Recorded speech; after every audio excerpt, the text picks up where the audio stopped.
The year is 1847, and the people in this small wooden building have almost nothing left to give.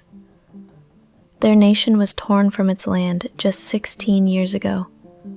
Thousands died on the way. And yet today, they are passing a collection plate.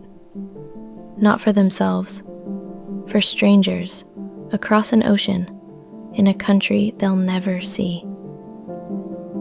This is the story of a gift so small, it should have been forgotten, and how, 173 years later, it came home.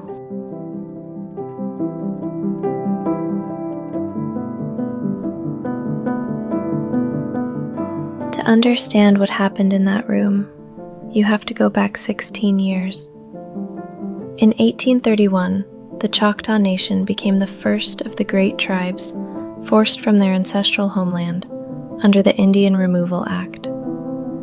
They called it the Trail of Tears and Death. 20,000 people walked through one of the coldest winters ever recorded in the American South. Blankets were scarce, food ran out, wagons were promised and never came. By the time the marches ended, as many as a quarter of them had died, of cold, of hunger, of disease. Children, elders, entire families. One Choctaw chief, asked to describe it, called it simply, a trail of tears and death.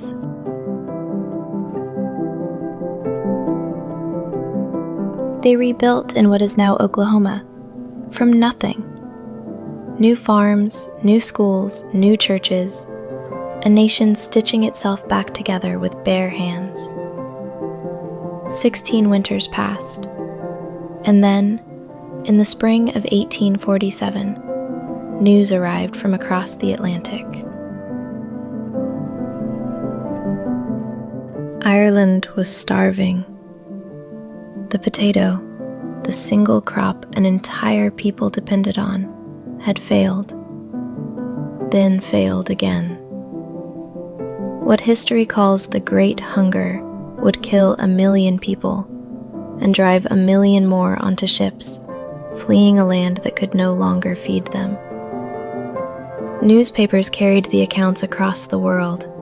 Families found lifeless in their cottages, roads lined with the dying, whole villages gone quiet. And in Scullyville, in the Choctaw Nation, people read those accounts and recognized them. The hunger, the cold, the children buried along the road. They had walked that road. So they held a meeting. These were not wealthy people. Most had almost nothing. And they collected $170, thousands in today's money, and sent it 4,000 miles to people they had never met, for one reason only: because they knew. They had every reason to keep it. They had every reason to be bitter. The same governments failing Ireland's poor had marched them into that winter. Instead, they chose to be the people who understood.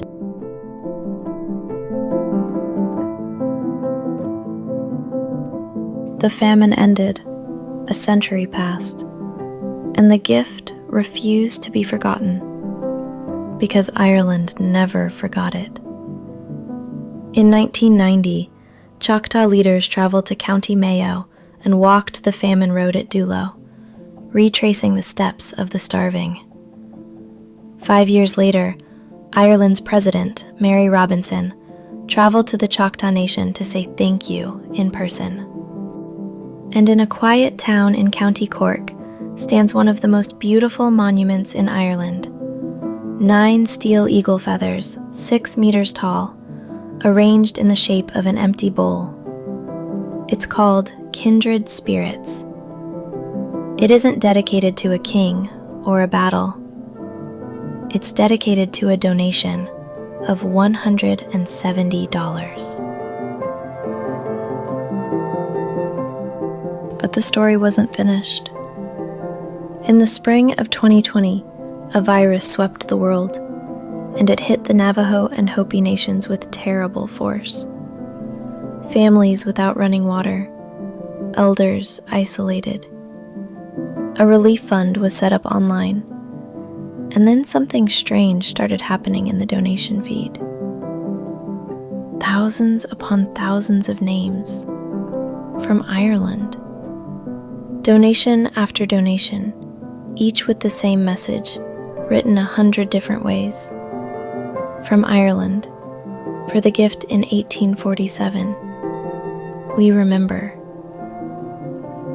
Irish donors gave millions of dollars to Native American families they had never met, repaying a kindness from before their great-grandparents were born. 173 years. The gift crossed the ocean twice.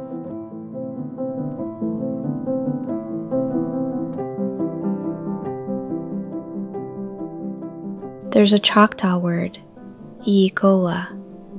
It means serving those in need, even at cost to yourself. The people in that meeting house in 1847 were not rich, or safe, or finished grieving. Generosity wasn't what they had left over. It was what they chose first. We tend to think kindness disappears, that it's spent the moment it's given. This story says otherwise. Kindness compounds. It waits. It crosses oceans and centuries, and comes home carrying interest. $170 became a sculpture, a friendship between nations, and millions of dollars arriving exactly when it was needed most. 173 years later. The world is brighter than you think. It always has been.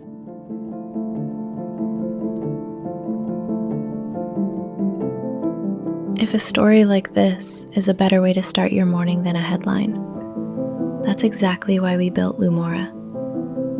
5 true stories like this one, every morning, tuned for the first minutes of your day. Link below. And the light will be here next week. There's a story from 1914 it wants to show you.